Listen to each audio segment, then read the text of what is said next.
আসসালামু আলাইকুম রহমতুল্লাহ। আজকে আমরা সবাই ইফতারের আয়োজন করার চেষ্টা করতেছি।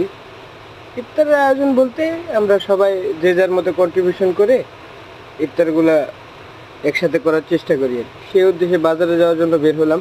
বাজারে গিয়ে তারপরে মুড়ি মাখানোর জন্য যেগুলো ইনগ্রিডিয়েন্ট প্রয়োজন আমাদের নিলাম। ছোলা, পেঁয়াজি, বেগুনি।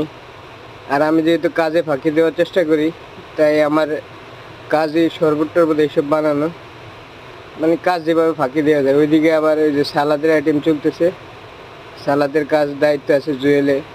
বাজার থেকে এসে দেখি যে সব কিছু পরিষ্কার টরিষ্কার করা শেষ। তারপর মুড়ি মাখানোর আয়োজনে মুড়ি টুড়ি যেগুলা ভাঙার প্রয়োজন, ওই ভাঙানোর কাজ চলতেছে। ডিস্ট্রিবিউশন করার দায়িত্ব আছে, ওইটা লোকও আলাদা।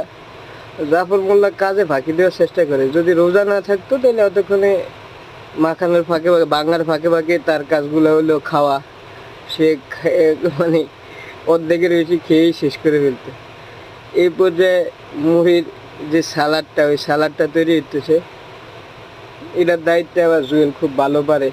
ও চেষ্টা করে সবসময় নিজের সেরাটা দিয়ে চেষ্টা করে।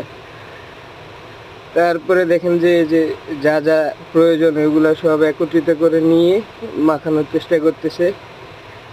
এটার স্পেশাল মশলা যেটাকে বলে আর কি মুড়ি মাখানোর, ওইটা দিয়ে তারপরে মুড়ি মাখিয়ে ততক্ষণে আমাদের মাখানোর কাজও প্রায় শেষ।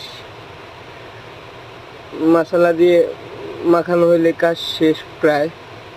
ওইটা চেষ্টা করে তারপরে নামাজেরও প্রায় সময়, মানে ইফতারের সময় প্রায় গনে এসেছে।